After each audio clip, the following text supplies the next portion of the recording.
I used to think loneliness was something you could see. A hollow chair, a cold bed, a dinner for one. But it turns out the worst kind of loneliness is invisible.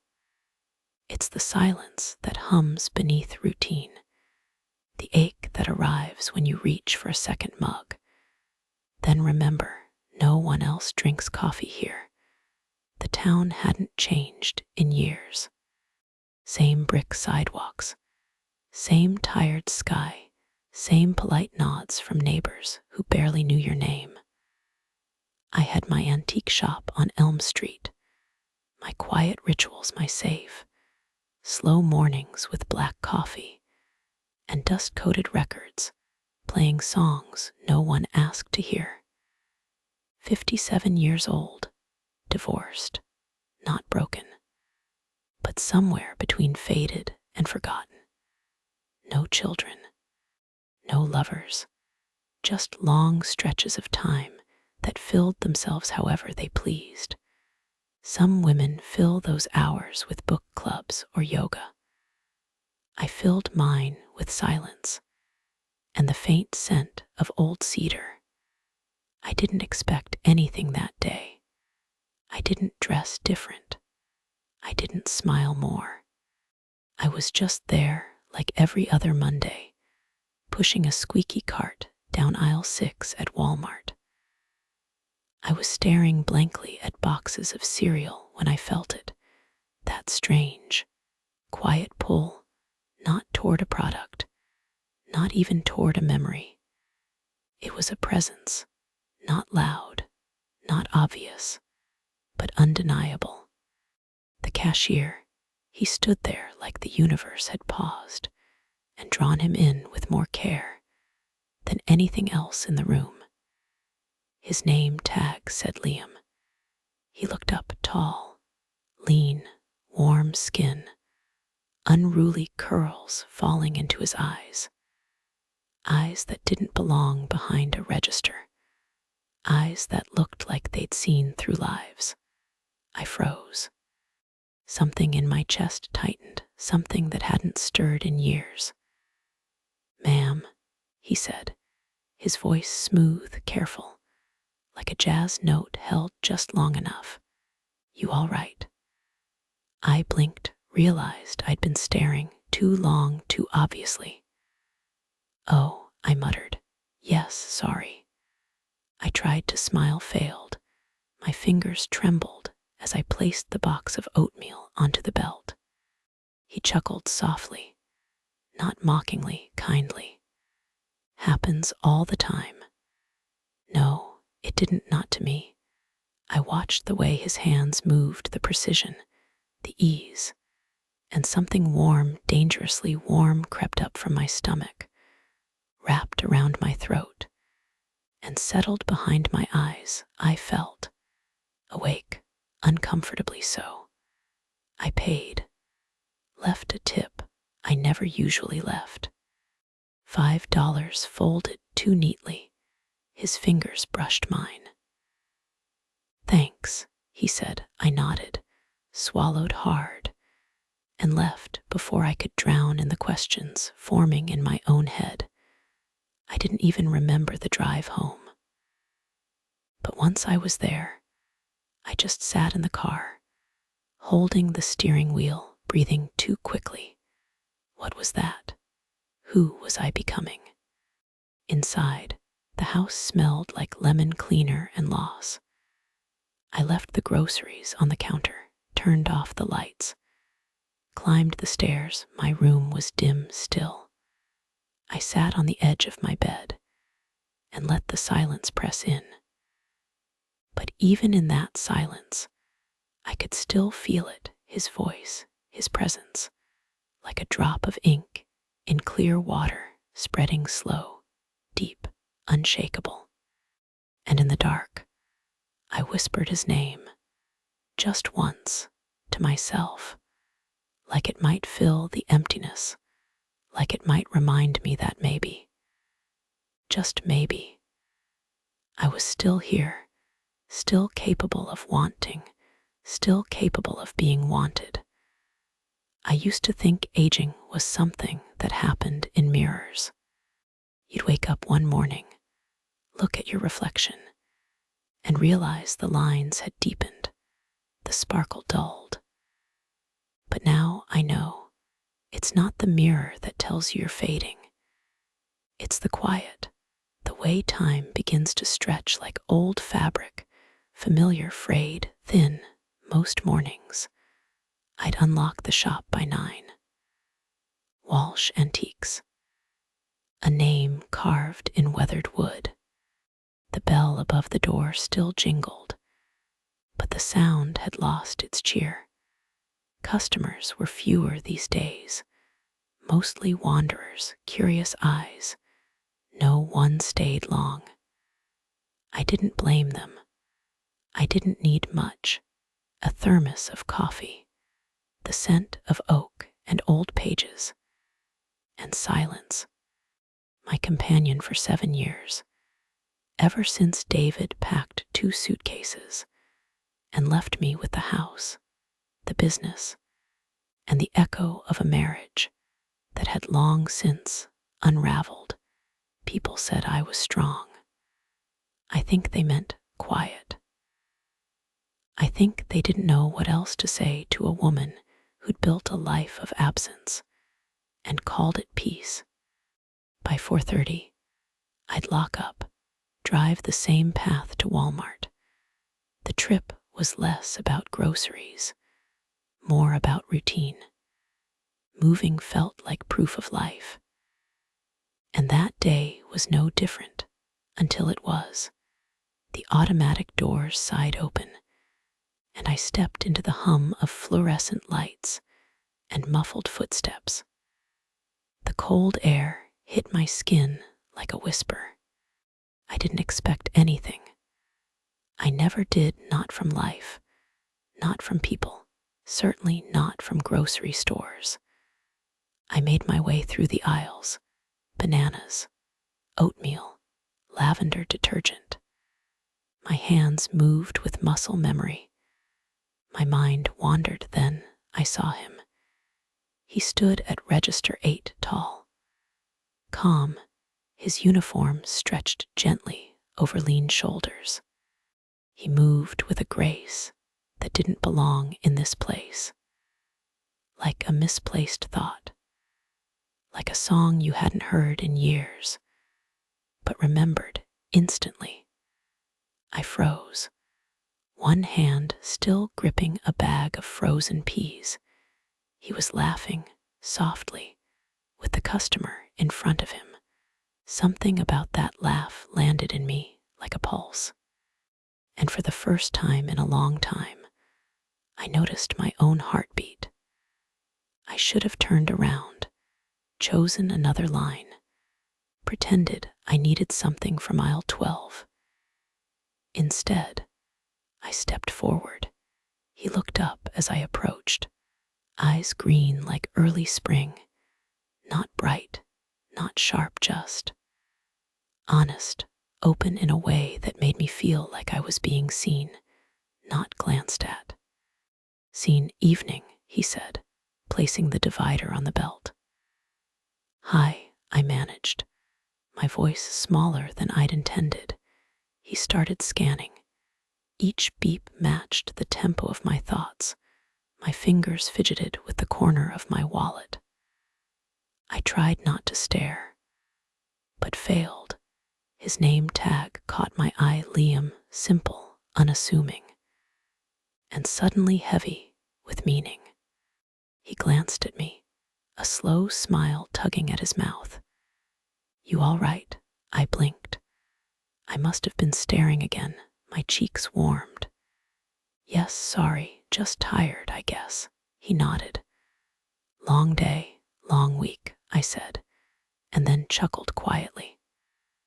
"Long few years, maybe." He smiled again, not pitying, just real. The air between us shifted just a little, like the pause before a new song begins.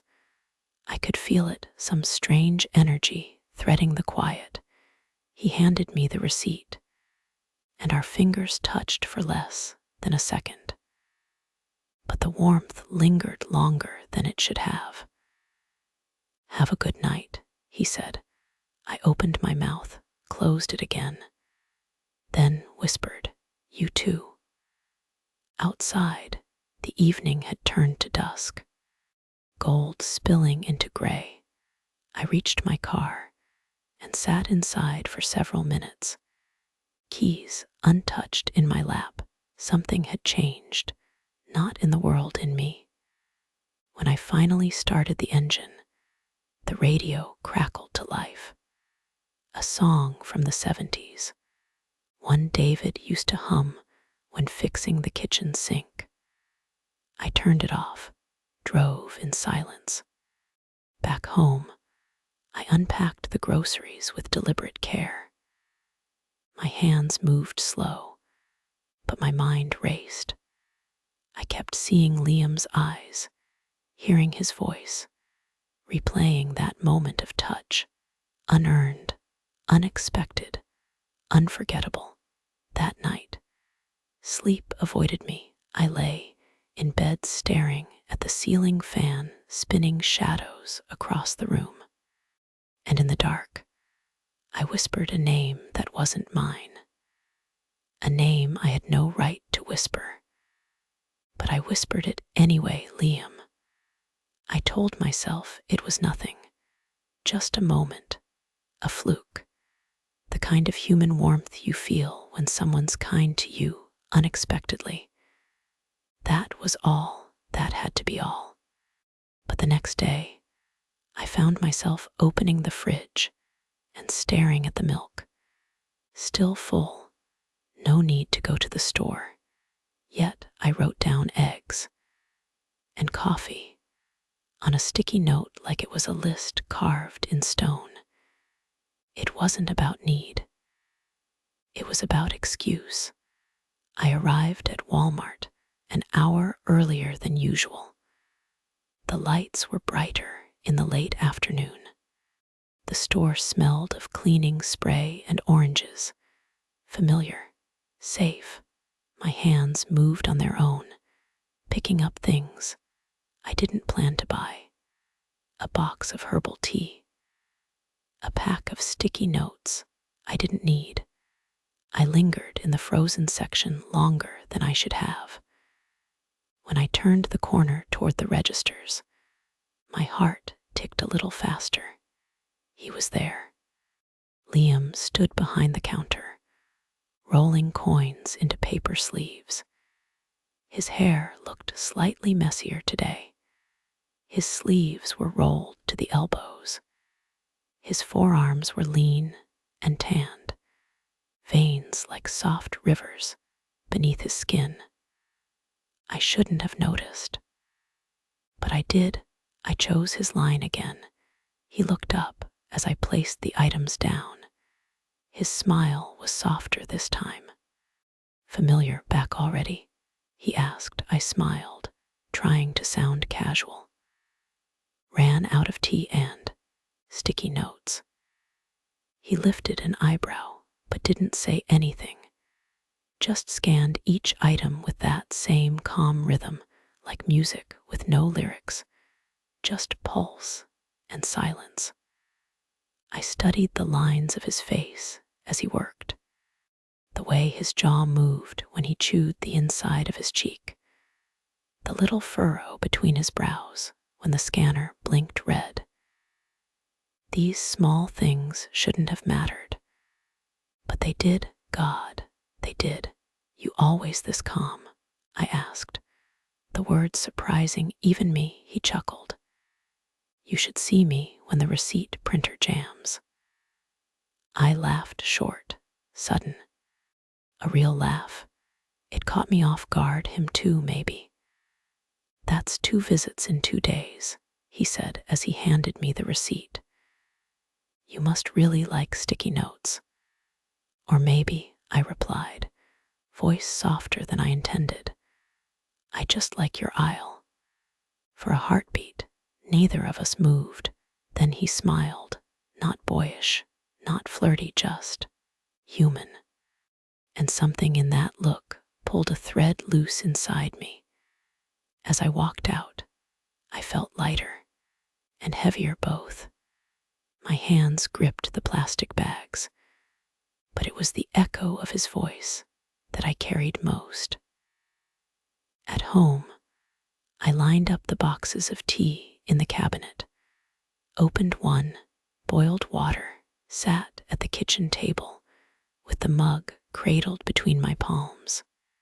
Steam curled upward, but it didn't warm me the way I hoped.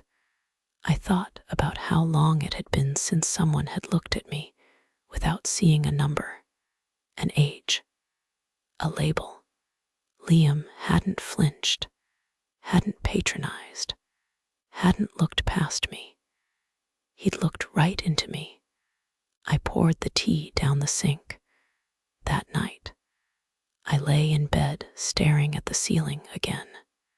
I closed my eyes and saw him, heard the crinkle of the paper bags, felt the brush of his fingers as he handed me the receipt. It wasn't love, of course not, but it was something.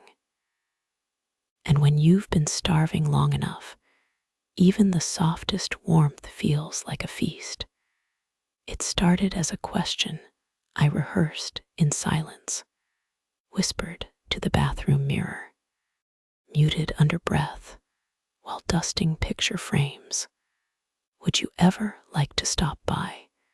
It wasn't the kind of thing I said, not to anyone, not in years. But the thought lingered, steady as a heartbeat, until it became louder than my fear. Tuesday afternoon, I stood behind the counter at my shop, arranging a stack of vintage postcards, Paris, 1940s, handwritten ink barely faded.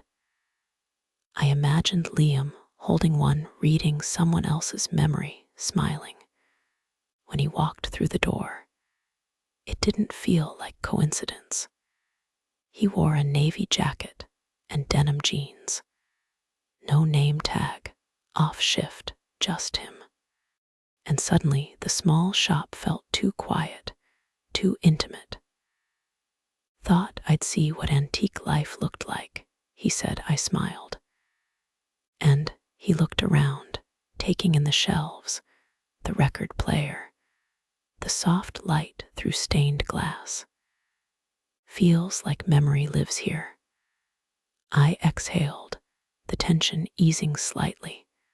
That's what I tell people. Not everyone believes me. I do, he said simply. I offered him tea, the good kind, chamomile, real leaves, no bag.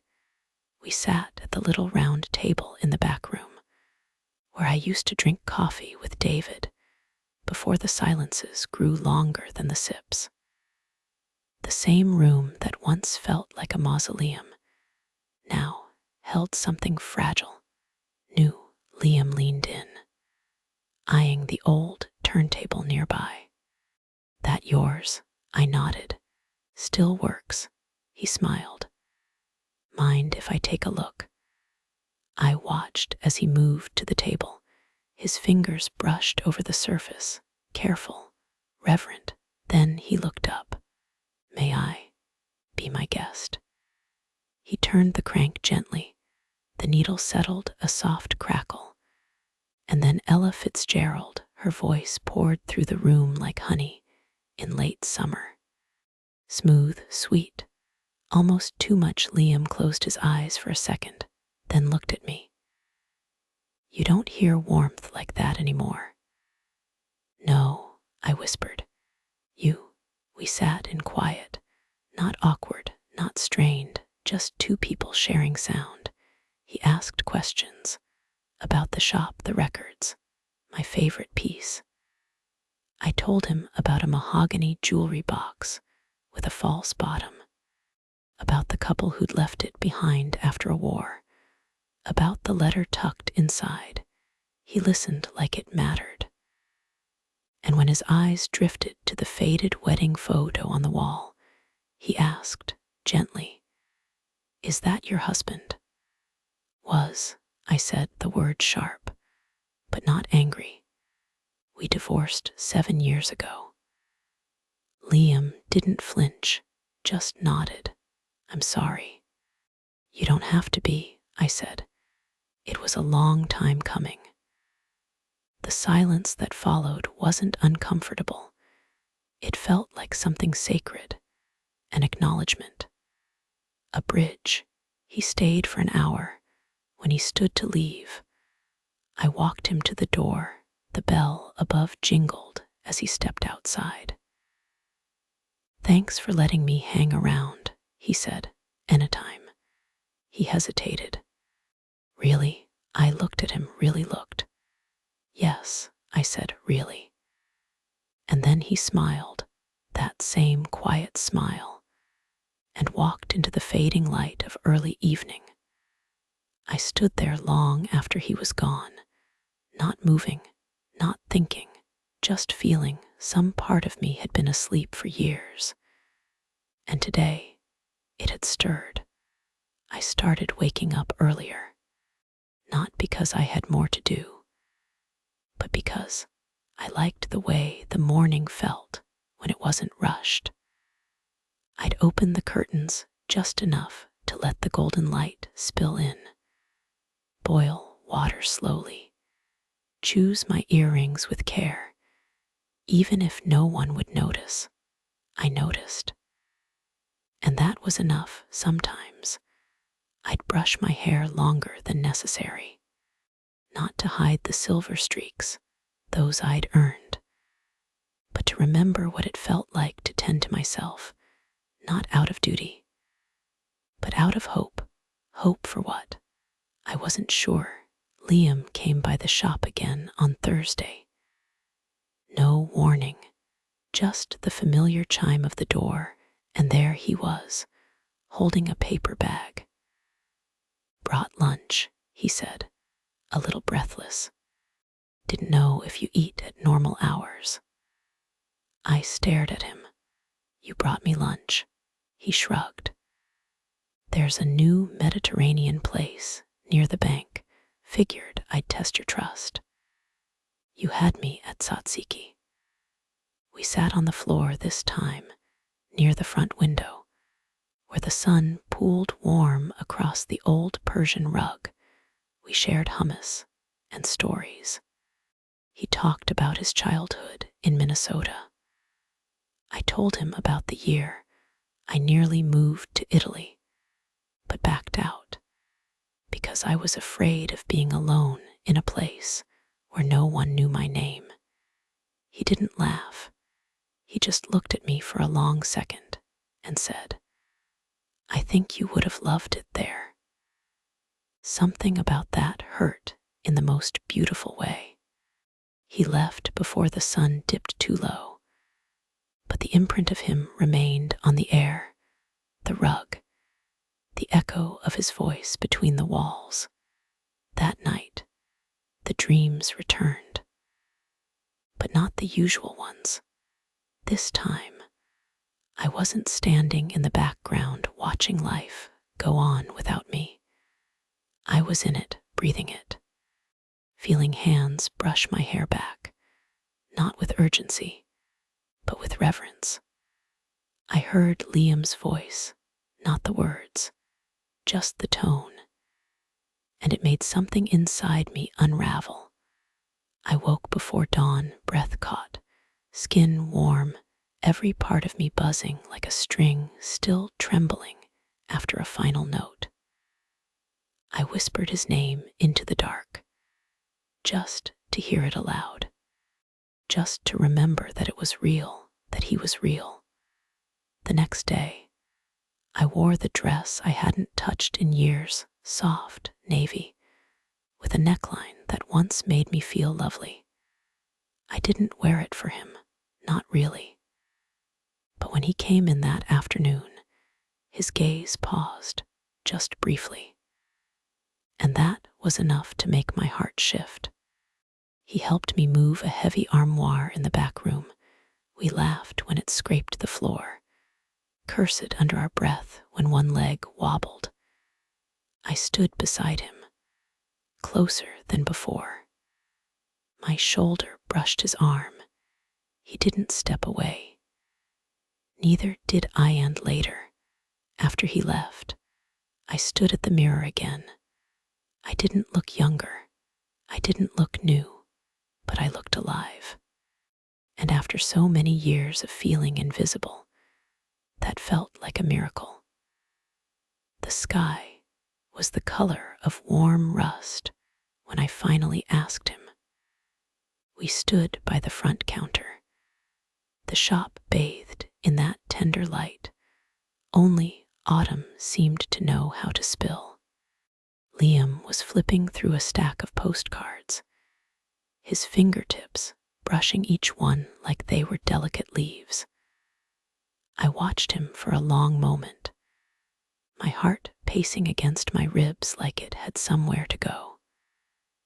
Then I said it, casually, carefully, like I was tossing a coin into a well and bracing for silence. Would you like to come over for dinner sometime? He looked up, not surprised, not startled, just there, present, quiet. Sure, he said, a slight smile tugging at the corner of his mouth. When? Tonight? A pause, then. Yeah, all right. I went home with hands that didn't know what to do. I boiled pasta, poured wine, lit 2 candles that had sat untouched on my table for years. The house smelled like garlic and lavender. My heart ached from how alive I felt. He arrived at 7, wore a denim jacket, held a bottle of wine that was too expensive for someone his age. I thanked him. We sat at the table, the room dim except for the low flicker of flame and the quiet hum of Nina Simone playing in the background. We talked about music, about the way silence in a room can feel different depending on who's in it. He asked about the bracelet on my wrist, and I told him it was my mother's. He said he liked the way I used the word soft to describe songs. We laughed, not too loud, but real. After dinner, I invited him to the living room. The light there was softer, warmer. The couch remembered old stories. But tonight it held something unfamiliar. He sat beside me, knees close, elbows sometimes brushing. His presence wrapped around me like a second skin. I stood up after a while, needing space to breathe, or maybe needing to see what he saw. I walked to the record shelf, chose something slow, something that whispered. The first notes filled the room. I turned around and offered him a hand. He hesitated, just for a second, then placed his palm into mine. We danced, not with practiced steps, but with a quiet rhythm that belonged only to that moment. His hand settled at my back, not low, not possessive, just steady. I rested my head gently against his shoulder, felt the thrum of his pulse. The way his breath moved, the world around us blurred, the edges softened, time folded. And in that stillness, I felt something open, something long sealed, something I didn't know I still had. We didn't speak. We didn't need to. The music played. The candles flickered. And between the warmth of his touch and the hush of the evening, I understood. I had invited him into my home. But more than that, I had let him into the part of myself I thought was gone. And he had stepped in without fear, without hesitation, just a boy and a woman, a dance, a beginning. The first time I heard it, I was standing in line at the bakery, Mildred Fletcher, 2 carts ahead, whispering too loudly. Have you heard Alina Walsh, that old shop owner? They say she's seeing a boy from the store, practically her grandson's age. The woman beside her gasped. Disgraceful, she said, at her age. I didn't move, didn't flinch, just stared at the blueberry scones like they might somehow swallow the words back down later. At home, I sat by the kitchen window, hands wrapped around a lukewarm mug. My reflection hovered in the glass, faint, soft-edged. I looked the same. But suddenly, it felt different. Like my skin no longer belonged to me. When had I become a headline in someone else's gossip? I didn't tell Liam. At least not then. But something shifted. I started hesitating before texting him, rethinking what I wore, pulling my hair back tighter, like neatness could protect me from shame. And he noticed. He always noticed. You okay? He asked one afternoon when he came by the shop and found me rearranging a shelf for the 3rd time. I nodded. He tilted his head, waited. People are talking, I finally said. He didn't blink. About us. Yes. Silence stretched between us, wide and bare. Then he said, Do you care? And I didn't know how to answer that, because I didn't know if the ache in my chest was anger or fear or something crueler, something like humiliation. I don't know, I whispered. He looked at me carefully, his voice gentle. Alina, I'm not ashamed of you. I swallowed hard. But I am. The words slipped out before I could stop them. His jaw tightened, not in anger, in hurt. And I hated myself for it. He stepped back slightly. The air grew cooler. Distance crept in like a draft. I should go, he said softly. Liam, it's okay, he interrupted, voice low. I get it. He left without touching me, no kiss, no lingering glance. Just the soft jingle of the bell as the door closed behind him. That night, the shop felt hollow.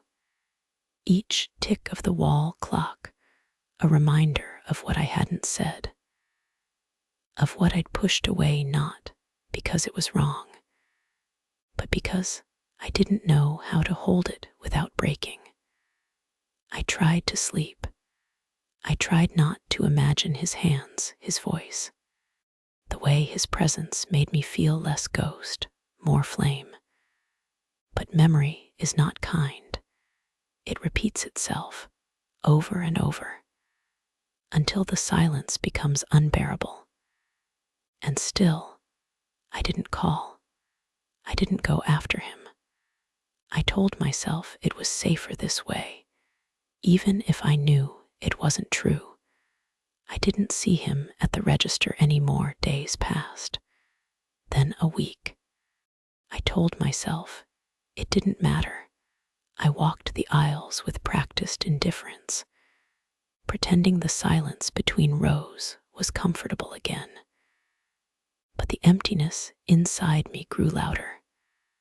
I asked a young girl at customer service where he'd gone. Liam, she said, chewing her gum. He's on nights now. Something about a schedule shift after. I dunno. Some complaint, I think. My throat tightened. A complaint. Because of me. Because someone saw us. I walked out without buying anything. The wind slapped my cheeks red. But it wasn't the cold that made my eyes burn. I drove to the river instead of going home. Parked, watched the water move. It was the only thing that still knew how to go forward without question. That night, I found myself outside his apartment. The building was small, brick, unassuming. I didn't know what I was doing until I was already standing at his door, fingers clenched into fists. When he opened it, he looked surprised, but not shocked, like he'd been expecting me. Eventually, "Hi," I said, voice dry. He stepped aside. "Come in." The apartment smelled like basil and something fried. There was music playing soft, unfamiliar, a saxophone in no hurry. I stood by the door, not moving. "I heard about the complaint," I said finally. He didn't respond, just looked at me, waiting. "I'm sorry," I added, still silence. And then, was it worth it? The question caught me off guard. Was I, he asked again, worth the risk? I stared at him. He didn't look angry, just tired. "I didn't mean to cause trouble," I said. "You didn't," he replied. "They did. And I'm not ashamed. But I think maybe you are." "No," I whispered. "I'm afraid." His eyes softened. "I've lived a whole life being what people expected," I continued. "Quiet, decent, uncomplicated. And then you came along. And suddenly, I wasn't any of those things anymore. I was visible. And I didn't know how to survive that." He stepped closer slowly. "You don't have to survive it," he said. "You can live in it." I looked up at him, saw the boy who danced with me in candlelight, the man who held my gaze like it meant something. He reached for my hand, and I let him. There were no apologies left to make, only truths. And when he pulled me gently toward him, I didn't resist. I rested my head against his chest, felt the rhythm, the warmth, the fragile, impossible hope of beginning again. And in that stillness, I realized I hadn't come here to fix anything. I had come to feel. And I did. It didn't become easier, not all at once. The whispers still came, sometimes quieter, sometimes crueler. An older man at the hardware store gave me a look that lingered too long. A woman I'd known for 20 years crossed the street rather than say hello. Even the florist hesitated before asking if I wanted a bouquet of something appropriate. But something in me had changed. I no longer shrank. I no longer apologized for the soft happiness blooming in the quiet corners of my life. Liam came over more often. Not every night, not in a rush, but with a rhythm that felt intentional, grounded. He brought books. I made stew. He liked to stand behind me while I cooked, arms slipping gently around my waist. We talked about nothing, everything. Sometimes we didn't talk at all. We just existed. And that was more than enough. One Sunday afternoon, we drove to the lake, not for any reason, just to be in the open, where the sky felt honest. We sat on the hood of my car, watching the water ripple like soft breath. He turned to me, his voice low. "Does it still hurt what they say?" I thought about it, then nodded. "Some days." He took my hand. "I wish I could fix that." I squeezed his fingers. "You already do, just by staying." He leaned in, pressed his lips to my temple. The kiss wasn't dramatic. It didn't need to be. It was quiet, whole, real that night. I found myself going through old boxes in the attic, things I hadn't touched in years, photographs, receipts from trips we never took, letters written, but never sent. One of them was for myself, a letter I'd written on the day David left, words full of grief, confusion, and guilt, promises I made to heal, to grow, to be enough for myself. I read it twice, then burned it in the fireplace, not out of anger, but because I no longer needed it. The woman who wrote those words had carried her sorrow long enough. She had mourned, rebuilt, waited. Now she could let go. Liam came by just as the last embers dimmed. He didn't ask what I'd burned. He just looked at me. And I smiled fully. Finally, we curled up on the couch, limbs tangled like ivy. I traced the lines of his wrist, the shape of his collarbone. He rested his chin against my shoulder, his breath warm on my neck, and I thought, this is what it feels like, not just to be wanted, but to be chosen. Day after day, even when the world looks away, even when you're not supposed to ask for more, even when you're told to be quiet. This is what it feels like to want anyway, to love anyway, and to finally say yes to your own life. It was never about the age, not really. That's what I kept learning, over and over, in quiet ways. In the way Liam remembered how I took my coffee, in the way he kissed my fingers before leaving, like he was marking the hours until he'd return.